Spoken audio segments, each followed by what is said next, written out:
Welcome to ID the Future, a podcast about intelligent design and evolution.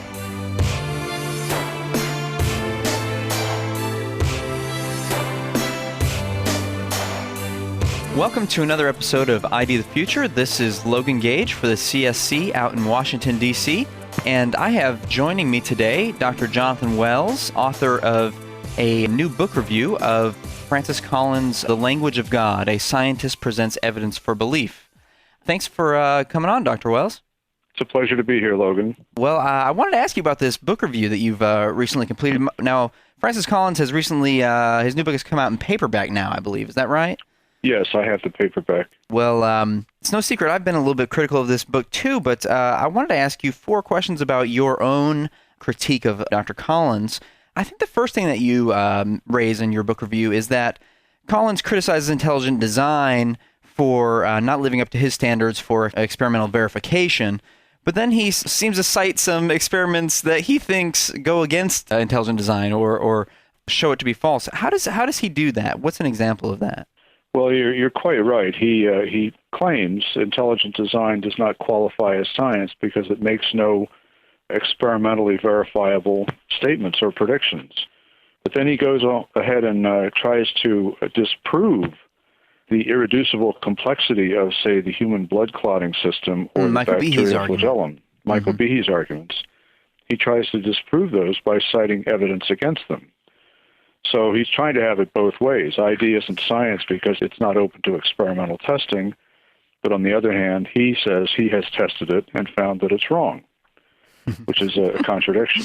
Right. What's also interesting is that the evidence he cites against the irreducible complexity of the blood clotting cascade and the bacterial flagellum, for the most part, is speculation based on very thin evidence. He says there were ancient gene duplications that would explain how these systems originated.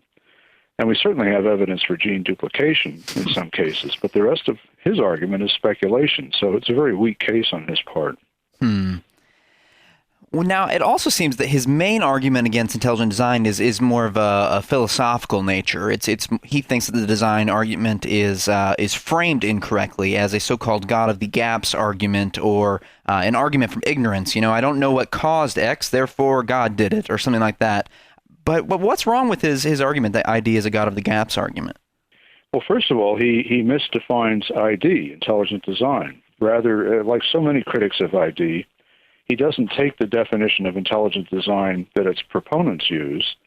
He redefines it to suit himself. Here's his definition of intelligent design.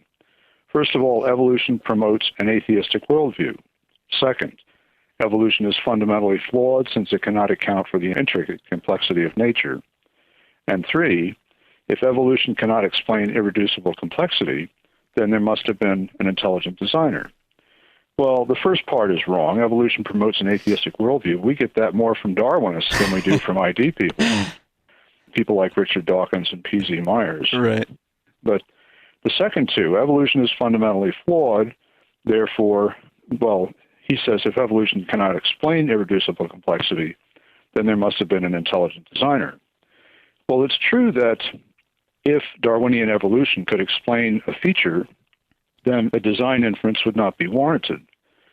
But that's a necessary condition for inferring design, not a sufficient one. In fact, the design inference relies on what we know about design and what it can do, what intelligence can actually do.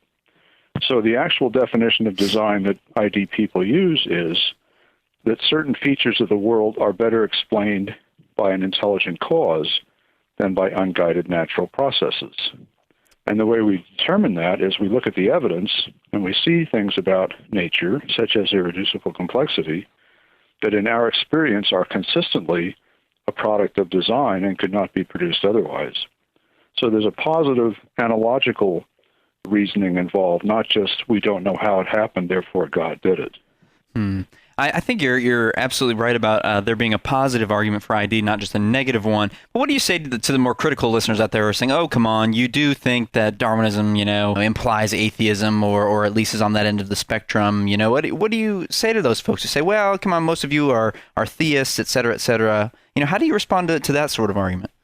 Well, there certainly are religious aspects to this controversy. I mean, the Darwinists bring it up more than we do. And as I said, many of them are hardcore atheists, people like Dawkins, Daniel Dennett, Christopher Hitchens, P.Z. Myers, and so on. So they bring religion into the debate routinely. And there's no secret that many ID people, myself included, think that the intelligence that did these things in nature is the God of the Bible. No problem. But the fact is that ID itself does not get us to that stage. All ID says is that we can infer from evidence that certain features of the world are better explained by an intelligence. The nature of that intelligence is unspecified. It's quite reasonable, I think, to infer from there that the intelligence is God. But that's an additional step, and it's not part of ID.